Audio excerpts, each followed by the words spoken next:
Hi there, guys. I hope you can hear me loud and clear. And welcome back to our class. Again, this is your teacher Carrie TV. And while still waiting for my students, this is the week one lesson for identifying bias and prejudice. This is a lesson of grade 9 for the third quarter. Okay, so let's get this one started. So, what do you mean by bias and prejudice? Okay. So, I would like to thank my colleagues, Ma'am Ronquillo and Ma'am Amaro, for preparing the the PowerPoint presentation for this lesson. Okay, so the expectation for this lesson, number one, identify biases and prejudices. Okay, number two, differentiate bases or biases from prejudices. So you need to differentiate between the two. Okay, and give examples. Okay, so if you're able to differentiate what is the difference between a bias and a prejudice, then you can give examples. Okay, let's get it started. So for the pre-test, I've already asked my students to answer. Okay, the pre-test. Number one. Okay, let's read first the direction. Identify the participle or participial phrase in the following sentences. So, participle is an example of verbal. Okay, and let's see if you can still remember. There are three forms of verbals. Yeah, okay, or kinds. You have infinitive. Another one is participle, and that is what we are looking for this lesson. And the third one is gerund. Okay, let's see. Number one, the crying man ran away and left his girlfriend in the midst of the cold night. What do you think is the participle? Okay, crying man. As you can see, crying here, although it looks like a verb, it stands as an adjective. Okay, pertaining what kind of man? Okay, is this letter A, crying? B, left. So we know left here is one of the main verb. Ran away and left. Okay. C, meets. Okay, meets will pertain to adverb of place. And the ran. And ran here for the complete verb run away. Ran is one of the main verb. So what do you think is the participle? Okay. Number two. Okay, so just to give you a hint, okay, participle is an example of verbal. Okay, a verbal looks like a verb but stands another. Okay, it has a different purpose in the sentence. For participle, one of the purpose is an adjective. Okay, so what word um what do you think is the word that looks like a verb but then have a different purpose? Just like what I've explaining a while ago. This looks like a verb, but its purpose is an adjective, okay, or a verb that describes. Next, number two. The poem written by Denise receives a lot of praises from interested readers. Okay, so another participle. What do you think?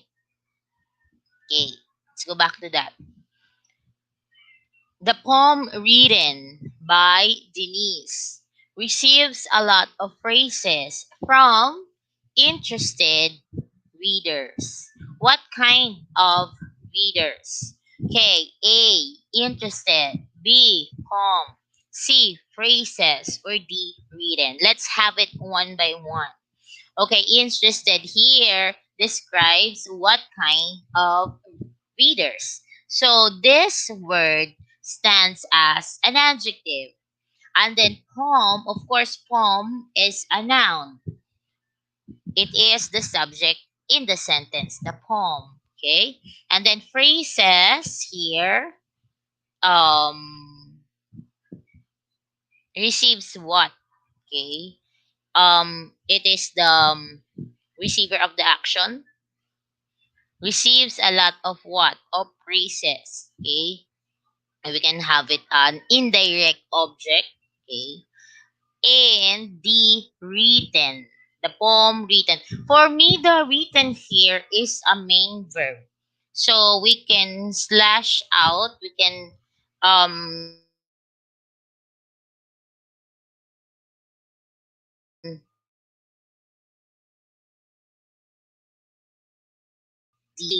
choose there in the middle of the street. Lenny suddenly thought of spending summer vacation in Canada. Okay, what do you think is the participial for this one phrase? Okay, number one, suddenly thought. Number two, of summer vacation. So we can see it. It starts with of, which is a preposition. Oh, this one is a prepositional phrase of summer vacation. Or letter C, another um preposition starts with preposition in the middle, I think. In the middle. So this one is just a type error. In the middle of the street. And then D, standing there in the middle of the street. So what pertains to standing there in the middle of the street? So standing there in the middle of the street describes Lenny. Okay? Number four, blanched by love, Doris sacrificed the career opportunities in. Is it blinded? Yeah. I was blinded without light. Sorry. Blinded by love, Doris sacrificed the career opportunities in Australia for her man, Daniel. So, what do you think is the participle or the participial phrase? Okay. A. Blinded by love.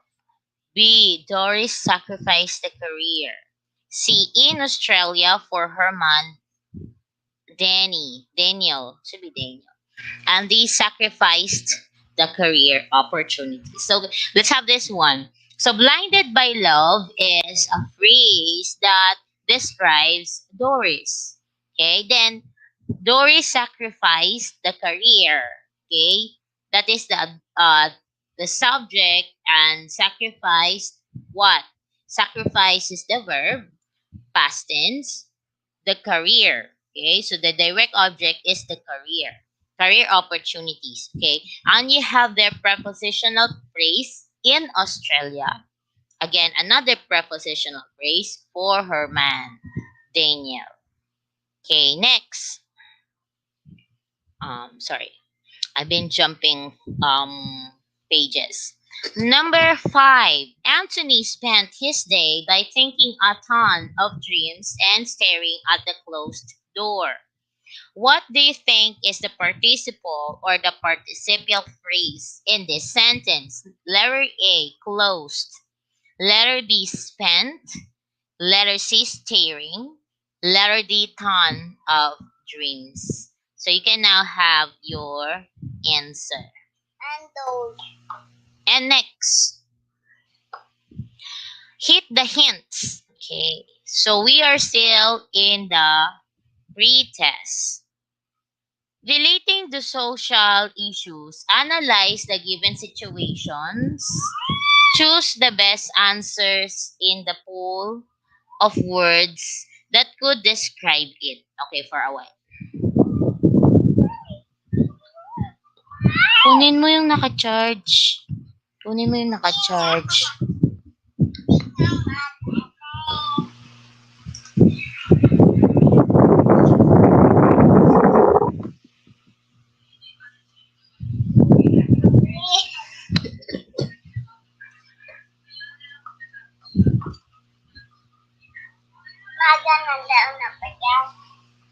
Okay. So, next one, analyze the given situations. Choose the best answers in the pool of words that could describe it.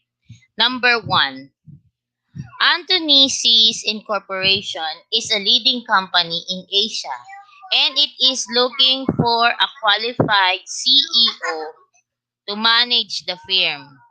Lenny and Dennis are equally up for the position. However, the hiring manager considers that a man is more qualified candidate than a woman without undergoing series of hiring process.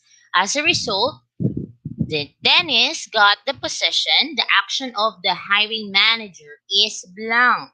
What do you think is the social issue here? Is it gender? Um, Prejudice? Is it discrimination? Is it bias? Is it racism? Okay. So choose the answer from the five choices. Okay. I wanna go back to the studio and see if we have. Okay. So we will just continue.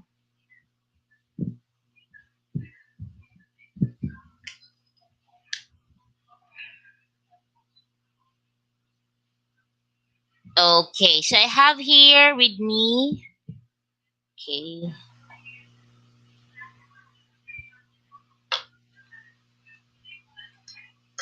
Jerry May Berin. Okay, Jerry May. Jerry, are you there? Anong number, ma'am? Okay, I will go back to number one and add you to screen if you are ready to answer. And then Arisa Reyes,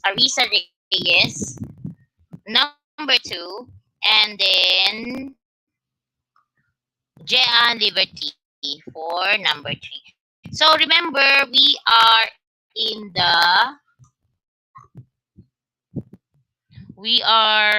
the participial. Okay, participles. Okay, let me go back to that. Have you seen the question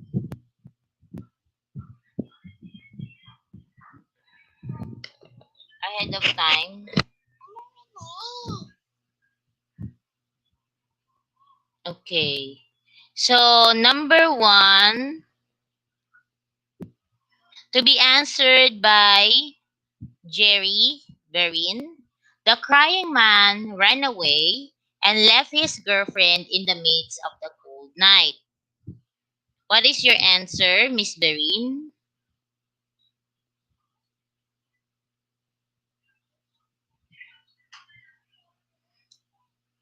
What is your answer?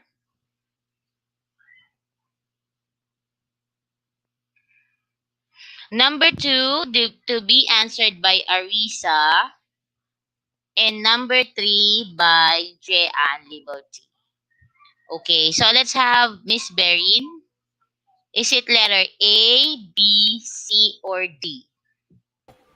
A, ma'am. Very good. Crying. Okay, so let's give her 1 point. Then next, let's have Arisa. Thank you, Jerry May. Let's have Arisa Reyes. Number two, Yes, ma'am. please. Number two, the poem written by Dennis receives a lot of praises from interested readers. Si ma'am, praises po. Okay, so I'll give you another chance. So remember, a verbal or an example of verbal is participle. It stands like an adjective. Okay, so let us analyze. The poem written by Denise receives a lot of praises from what kind of readers? What kind of readers, Arisa? Interested, ma'am. Very good. So that's the answer. Interested. Because it's give us the kind of reader that we have. Thank you for that, Miss Reyes. Now let's have Liberty. to answer number three. Okay. Are you ready? Okay, wait. Standing there in the middle of the street, okay, Lenny suddenly thought of spending a summer vacation in Canada. So, what do you think is the participial phrase? Next, number four, let's have Angel later. Okay, I hope you can follow. Where is she? Okay.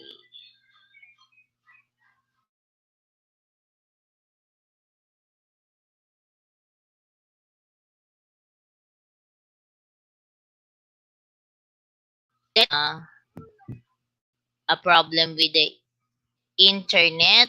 Angel, Angel, can you answer number three instead? Ma'am, Tumagang.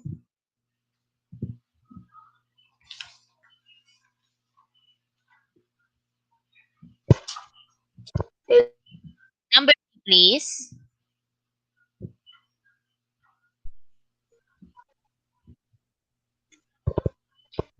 Angel. standing there in the middle, Okay, so what letter? standing there, Letter. letter A po. Very good. Correct. Thank you, Angel. Now, who else are here with us? Okay.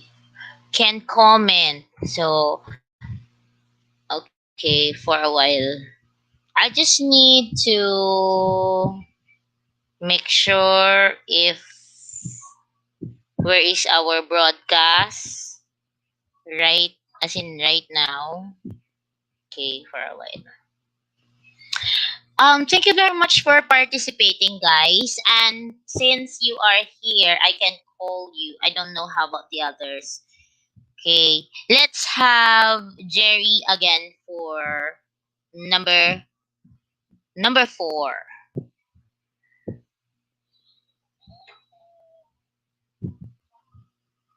Miss Berin, can you answer? Continue answering number four. Okay, this one. Di po, I can ma'am. see now our okay. D. Let's look at it. Number. We are in number four. Blinded by love. D. Sacrificed. Actually, the sacrificed the career opportunity. Sacrifice there is the main verb. So I'm gonna give you another chance. Another chance to answer. Another what else aside from letter D, I mean. Okay, I'll just need to share this to your classmates. So instead they can just watch the live and Di, also ma'am. like okay. Actually the answer is letter A. Blinded by love. And this one you can look at the form of the verbal. It is not ing form but ed. Okay, so participle can be ending in ing or in ed. But for this one, when it is more than one word, that will be a phrase already. So the participial phrase would be blinded by love. That is what they call this being an adverb or describes Doris. Because when you answer sacrifice the career, sacrifice here also in past tense is the main verb. Okay. By the way, thank you very much. You still have your grade, your recitation grade, Jerry. Thank you. Okay. Who else? Aside, let's have Angel again.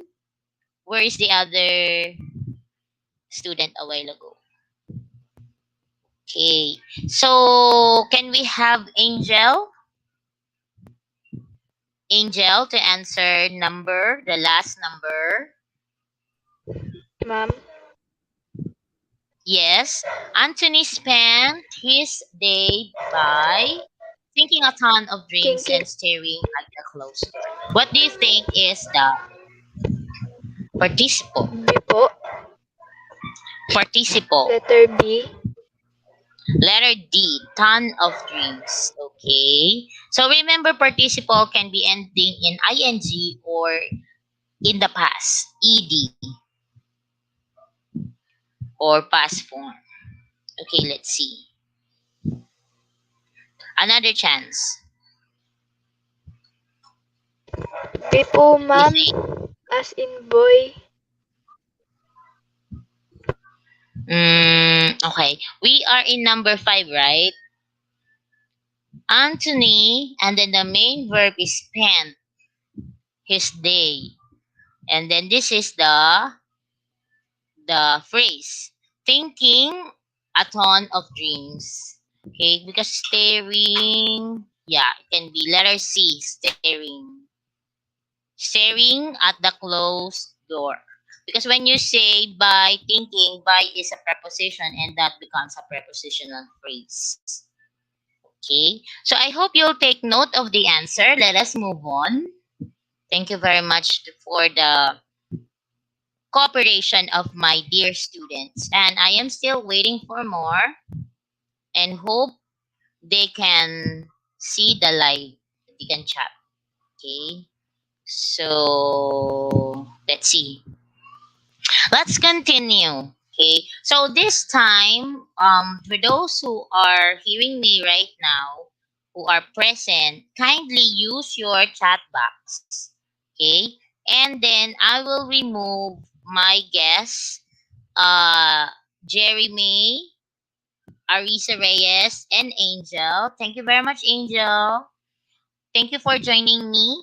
And I would like you to post your names. Okay, post your names and section. Name section for our interaction. Okay, so anyone can answer, just type your answer on the chat box. So I can move on and continue with our lesson. Okay, so I'm gonna post instruction in our GC. Okay, so to continue task 2, because of the time constraint, I will just be moving forward. Okay, and for this time, I am multitasking. Okay, multitasking for a moment. Guys, okay, watch the live. And type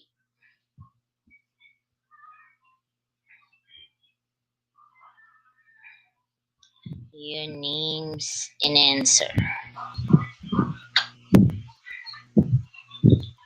Okay, let's move on. So for task 2, remember our social issues. Okay, you are to analyze the given situation by choosing the best answer in the pool of words that could describe it. Okay, so these are the choices. We have bias, we have bullying, prejudice, discrimination, and racism. So let us see. You can comment. Okay. So number 1. So this is where I left, and I am still waiting for the answers in the chat box. Okay. I hope they can join me and they get what I wanted them to do. Okay.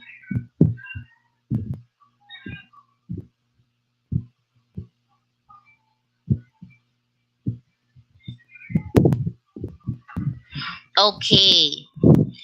So with these situations, what do you think is the social issue being mentioned?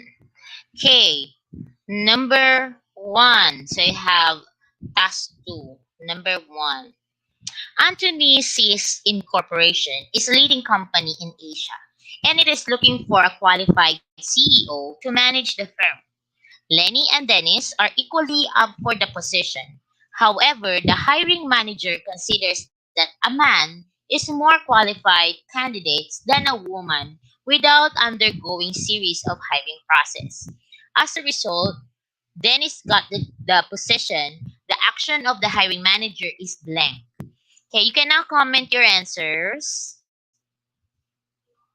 You can now chat and comment your answer. What do you think is the answer? Number two, the bus driver doesn't allow black people to sit on the chair. Only whites are allowed to do so. The action of the bus driver is blank.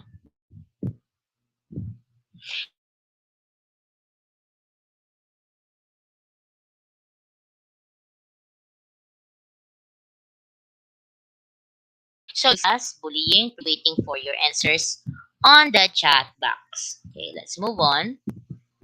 Number three, a child with disorder is often mocked by a group of pupils who emulate and laugh at him. It is blank.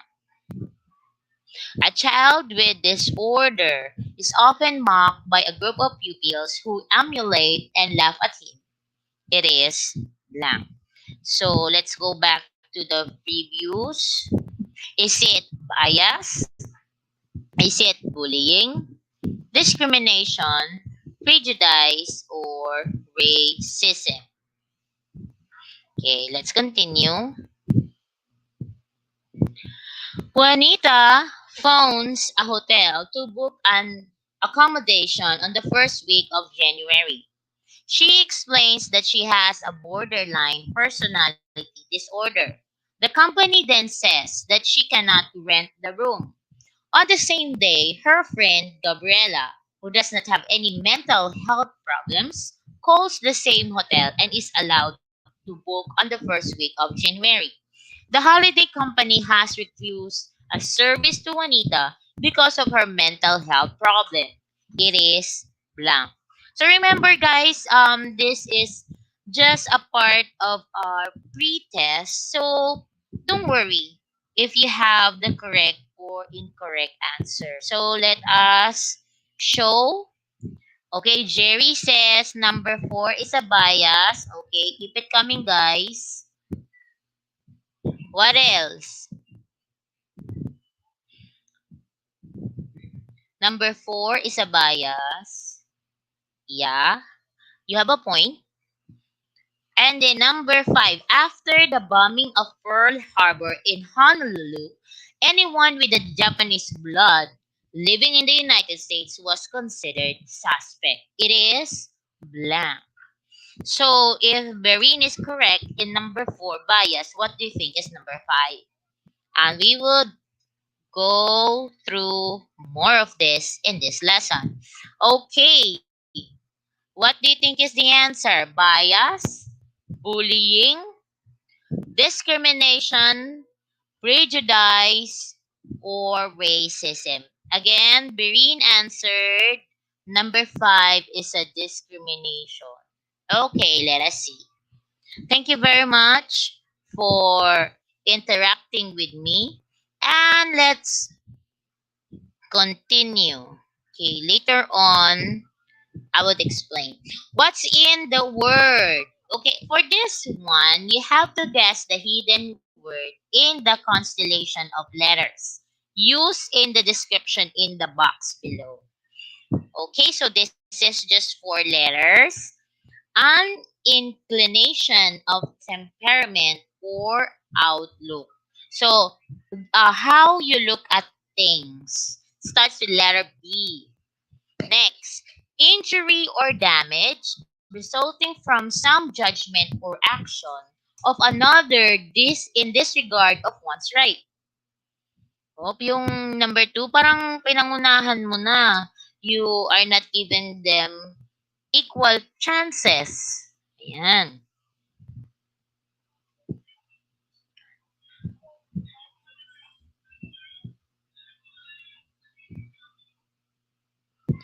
Okay. So, with the letter P, starts with letter P, number two.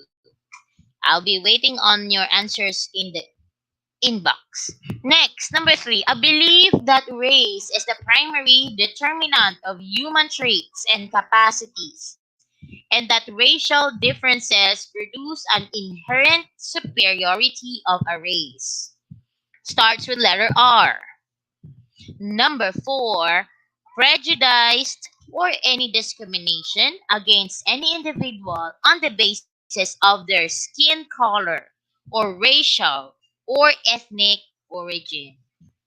So with this so many letters, you can see it starts with letter D. What do you think? And for this activity, this is actually given the meaning of our keywords. And number 5, abuse and mistreatment of someone vulnerable by someone stronger, more powerful. Starts with letter B. Okay, so again, let's go back. Number 1, letter B, 4 letters. Number 2 starts with letter P. Number 3 starts with letter R. Okay. And number 4 starts with letter D again. And number 5 starts with letter B as in boy. Keep it coming, guys. So another one answered. Okay, this was her answers, and I am still waiting for the others yan, to interact with me. Okay, so let's move on. What is bias? Bias is disproportionate way in favor of or against an idea or thing. Okay? So, ibig sabihin, mas nagbibigay siya ng mas mabigat na pabor against sa isang idea o isang bagay. So, nakapaling ka sa isang side. Yun ang tinatawag na bias. So, halimbawa, meron kang apple, meron kang orange, mas bias. At pa nga naririnig ko yung bias sa mga K-pop. No? Sino bias mo? Diba? Mga ganun. So, ginagamit nila tong bias. Okay. Usually, in a way that is close-minded, prejudicial, or unfair. In other words, it is a single side or one side illogical and non-neutral support of a viewpoint in favor against the other side. Someone who is biased usually refuses to accept that there are other views than her own. Okay? Bias is an undue favor, support, or backing extended to a person, group, or race, or even an argument against another.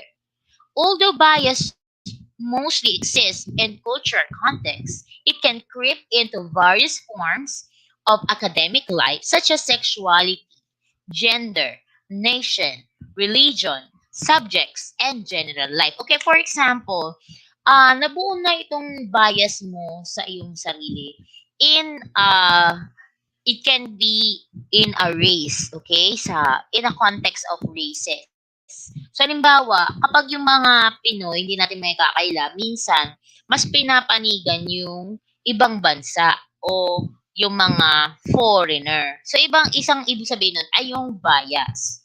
No? Nagiging bias sila na kapag foreigner, ay mabait yan.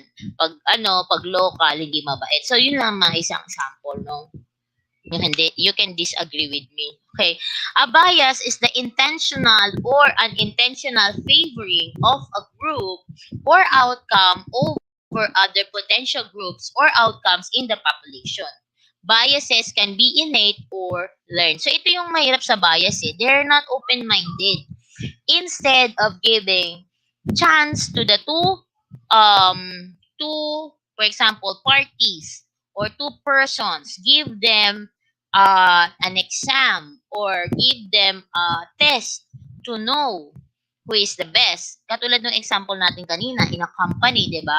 There's a man and there's a woman. And then this manager, ang bias niya talaga ay sa mga kalalakihan. So that is why it was given to the man without even giving an assessment or a test. Okay, that can prove that sexuality or whether you are a man or a woman, they have the same potentials. Okay? So that is bias. So medyo itong lesson natin nag-underlap siya, no? May mga overlapping na nangyayari. So tignan pa natin yung ibang ibig sabihin para makita natin yung pinagkaiba ng bias. So kapag bias, nakapaling lang sa isang panig at hindi ka bukas sa iba pang walang logical na explanation. Basta yun na yung gusto mo, yun na yung bias mo. 'Di ba? So wala ka man lang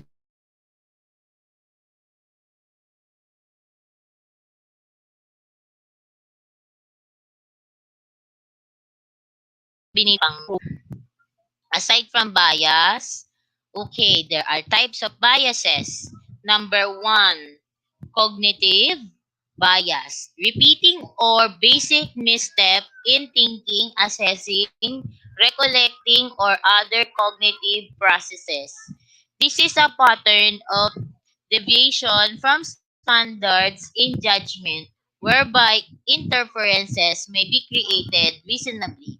People create their own subject, social reality from their own perceptions. Their view of the world may dictate their behavior. Thus, cognitive biases may sometimes lead to perceptual distortion, inaccurate judgment, logical interpretation, or what is broadly called irrationality. So, tama pala yung explanation ko kanina. Without rational explanation. Ayan.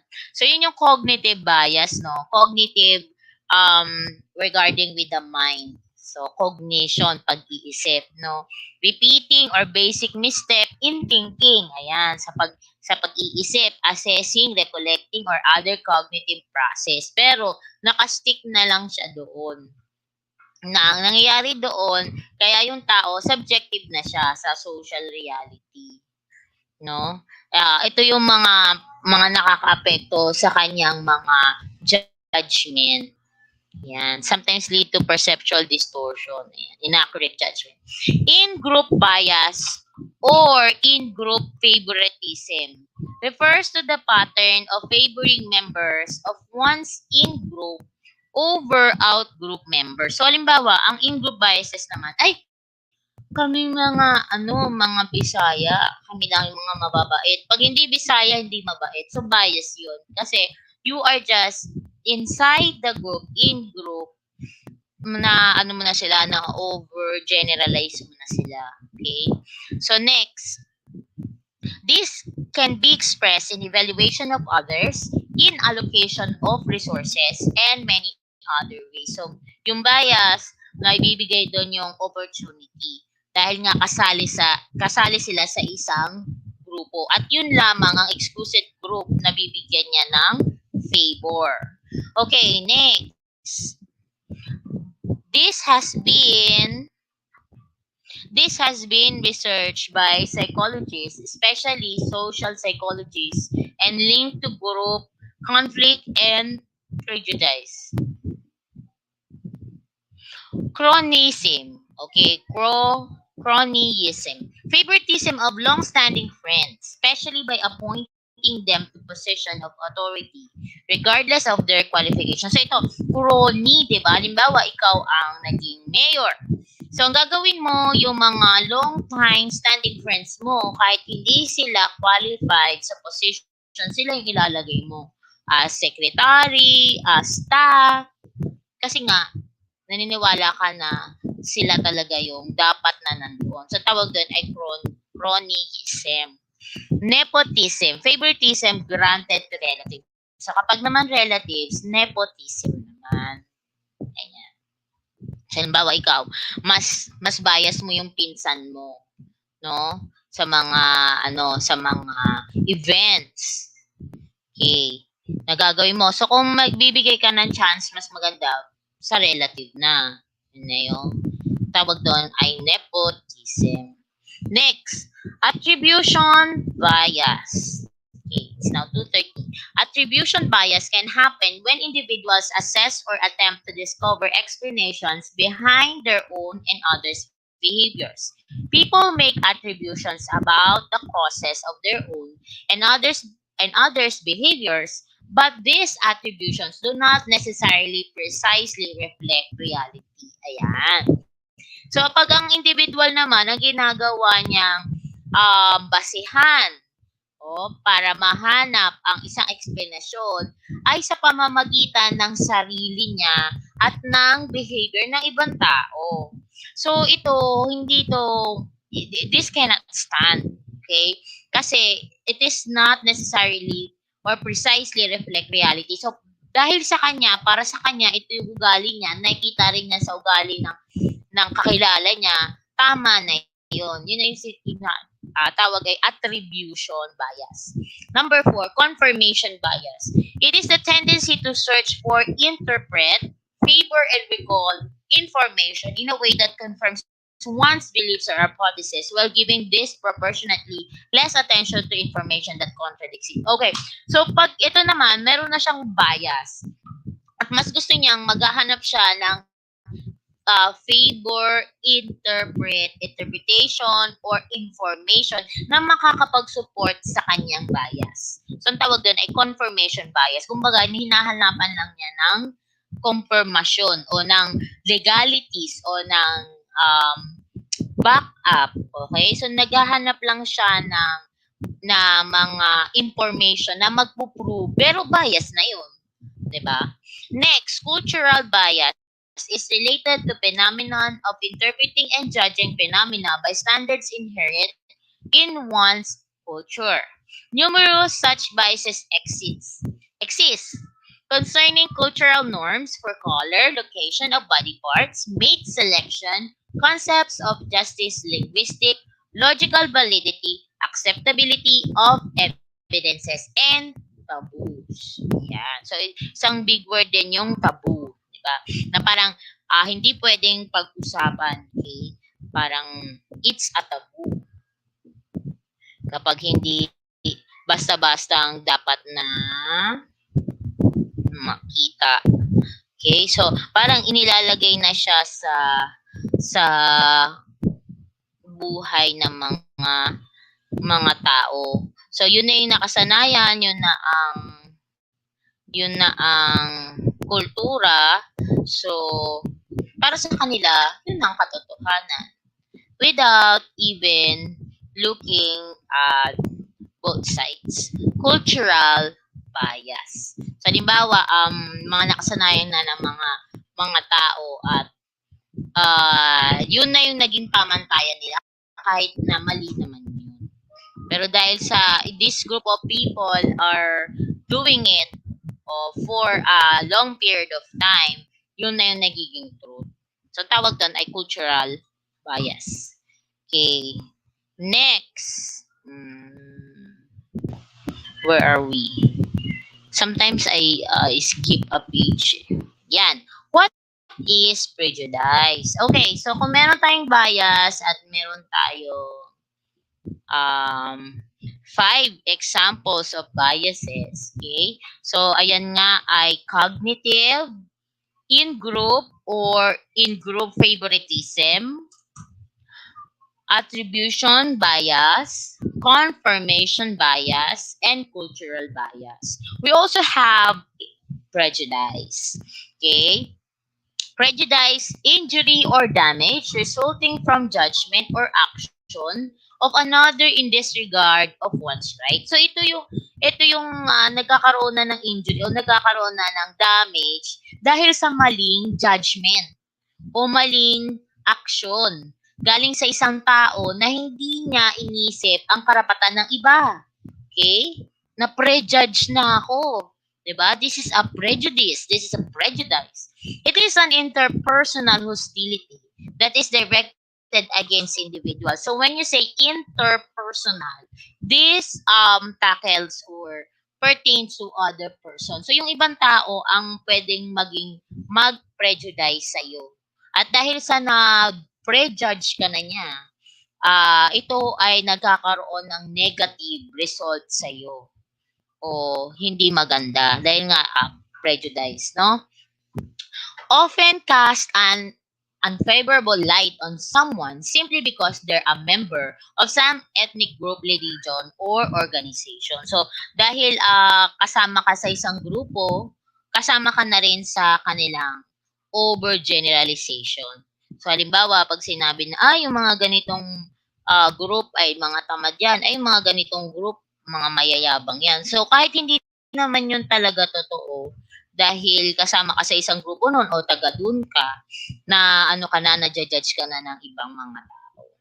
Ayan. So, example, ay, ang mga Ilocano daw ay kuripot. Totoo ba yun? Yan. It's a prejudice. Okay. Well-known types of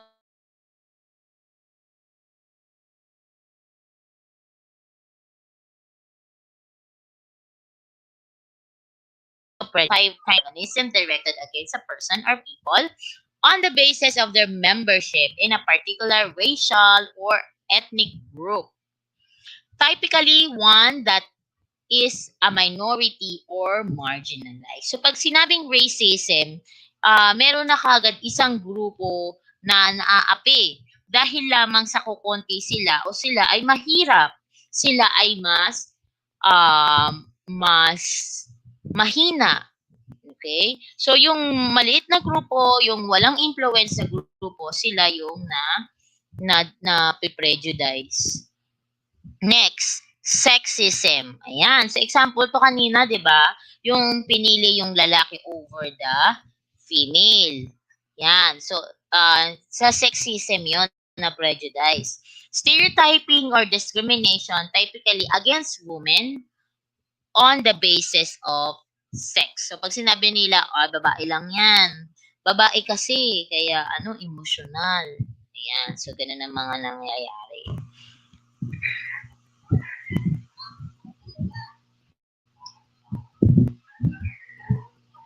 Okay, let's continue.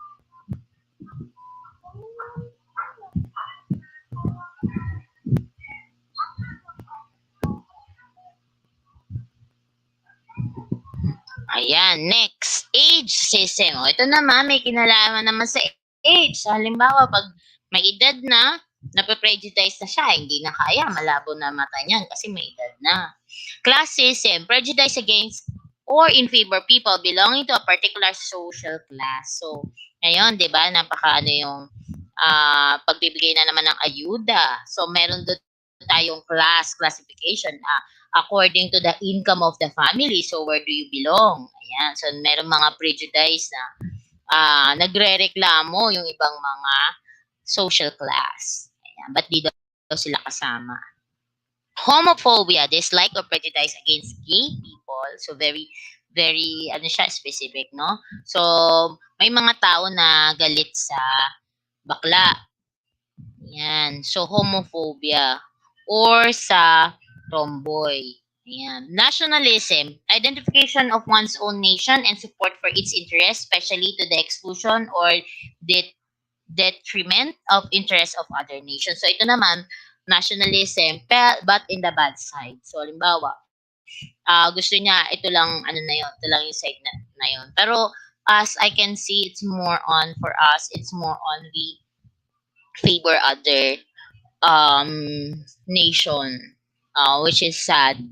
No, we are not really favoring ourselves sometimes. No, lalo na kapag we are not, especially when we are not proud of being Filipino. Instead, we wanted to be associated with other foreigners. Okay, religious prejudice, opposition to organized religion, religious practices, or religious institution, or other specific forms of supernatural worship or practice, whether organized or not. So, being prejudged or prejudiced because of religion.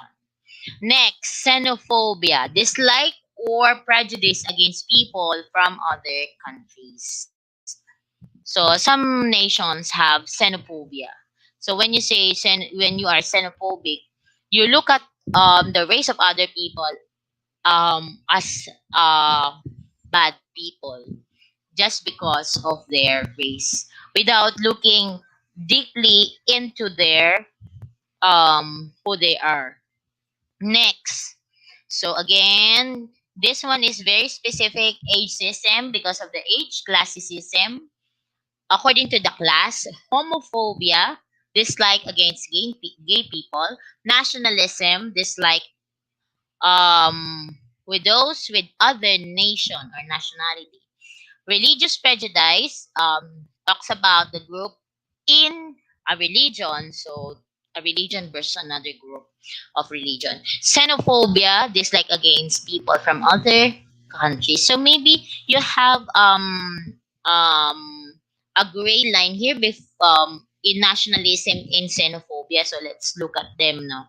Nationalism, one's own nation and support for its interest, especially the exclusion or terminated interest. Ah, okay. So when you say nationalism, yung tayo lang, kami lang, o yung nationality lang namin ang dapat na makinabang, yun yung nationalism. So pag xenophobia naman, you have dislike or you have prejudice against people other countries. Yun yung pinagkaiba nila. Check your understanding. Okay, let's see. So whether the following situation is a form of prejudice or bias. Okay. Ayan. So in a nutshell, talaga bang ano natin ang pagkakaiba ng prejudice and bias? So pag sinabi mong bias, nakakiling ka na doon sa nakakiling ka na, in favor ka na doon sa isang side. Hindi na mababago ang iyong pagpapasya. Pag namang prejudice, okay, let's go back to that. Pag namang prejudice, ito na yung injury or damage resulting from the bias, okay, from the judgment. Hindi mo pagtingin sa right ng isang tao. So parang inisip mo na parang pareho lang yung bias and prejudice, ma'am. Ayan, let's look at it. So meron pa rin silang pinagkaiba. Number 1, there's only position available for senior manager. There are 2 remaining applicants. The first one graduated in small computer school and the other well-known university. The employer immediately hired the applicant who graduated in university without any further procedure. So what do you think? Diba? Pag sinabi natin yun, wala siyang basis, wala siyang logical explanation or given task para mas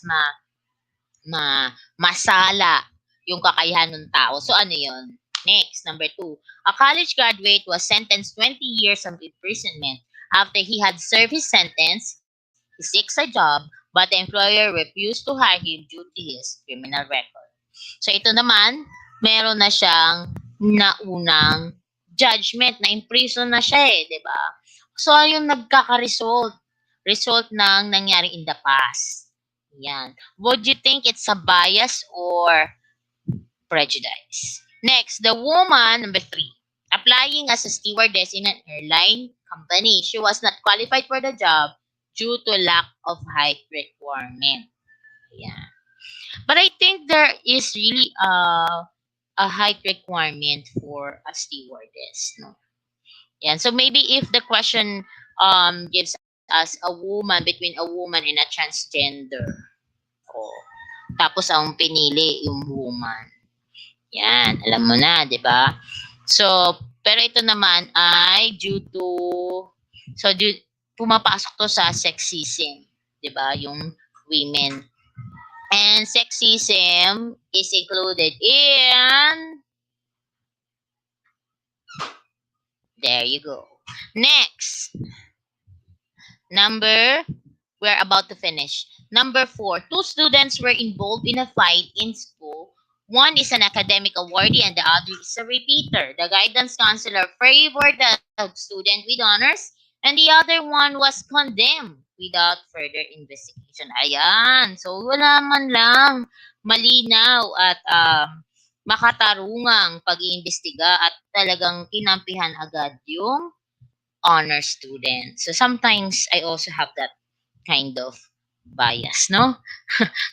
That should be straightened. Then number five, an old teacher is being ignored by the students while giving instructions due to his age. Ayan. So is it a prejudice or a bias?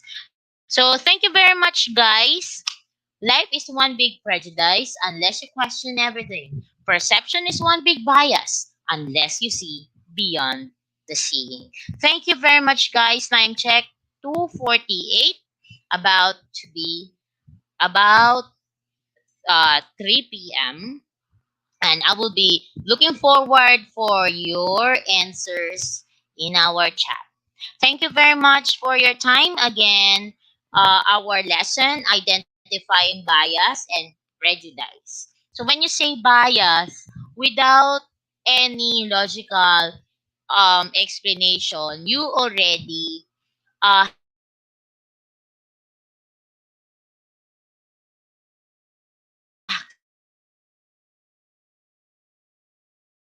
given na sarado na yung isipan mo. And then prejudice is a result, negative result out of that judgment. So dahil doon nagkakaroon ka ng hindi magandang pagtrato sa ibang tao dahil doon sa bias na yun. So stay tuned, guys. Thank you very much. So again, this is your Mom Carrie and our lesson, bias and prejudice. Have a great afternoon and goodbye. Say goodbye. Thank you very much. I would like to shout out my students. Okay. Berin, Arisa, Reyes. Who's the other two? Ayan. So, I would like to shout out my students. Angel, Dumagsang, Liberty, Costebolo, and a whole lot more. Sino yung panglima? Ayan. Thank you very much, guys. And don't you worry, this whole lesson was being recorded. Have a great afternoon. Goodbye. Say bye-bye. Bye-bye! My channel! Goodbye.